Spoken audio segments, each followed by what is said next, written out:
বিগত 21শে আগস্ট নগদের জন্য বাংলাদেশ ব্যাংক একটা প্রশাসক নিয়োগ করে। এই প্রশাসক নিয়োগের আদেশ চ্যালেঞ্জ করে নগদের পরিচালনা পর্ষদের একজন সদস্য, একজন পরিচালক সাফায়াত আলম সাহেব, উনি গত সপ্তাহে একটা রিট পিটিশন দাখিল করেন। এই রিট পিটিশনটা গত সপ্তাহেও শুনানি হয়, আজকেও শুনানি হয়, এবং শুনানি অন্তে প্রাথমিকভাবে সন্তুষ্ট হয়ে হাইকোর্ট বিভাগ একটা রুল নিশি জারি করেছে বাংলাদেশ ব্যাংকের উপরে। কেন প্রশাসক নিয়োগের এই আদেশকে অবৈধ ঘোষণা করা হবে না, এই মর্মে কারণ দর্শাতে বলা হয়েছে 10 দিনের মধ্যে।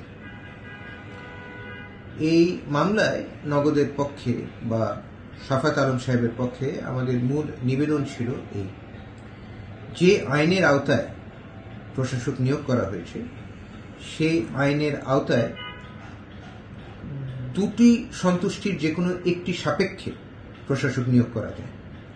একটা হচ্ছে যে প্রশাসক নিয়োগ জনস্বার্থে প্রয়োজন, আরেকটা হচ্ছে যারা এই মোবাইল ফাইন্যান্সিয়াল সার্ভিস প্রোভাইডারের গ্রাহক তাদের স্বার্থ সংরক্ষণ করার জন্য প্রশাসক নিয়োগ প্রয়োজন।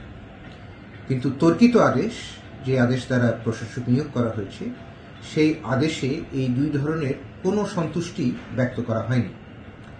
এছাড়া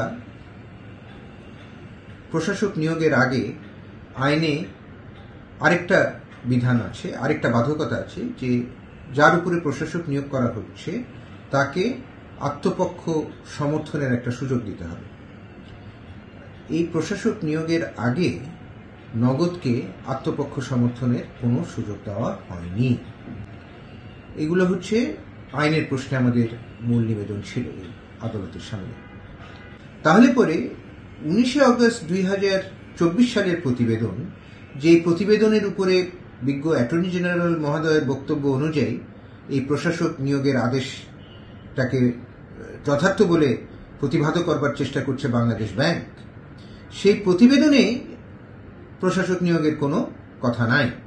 অথচ দুদিনের মধ্যে কিভাবে বাংলাদেশ ব্যাংকের গভর্নর এই নগদে প্রশাসক নিয়োগ করতে হবে এই মর্মে উনি সিদ্ধান্তে উপনীত হলেন, এটা আসলেই একটা প্রশ্ন।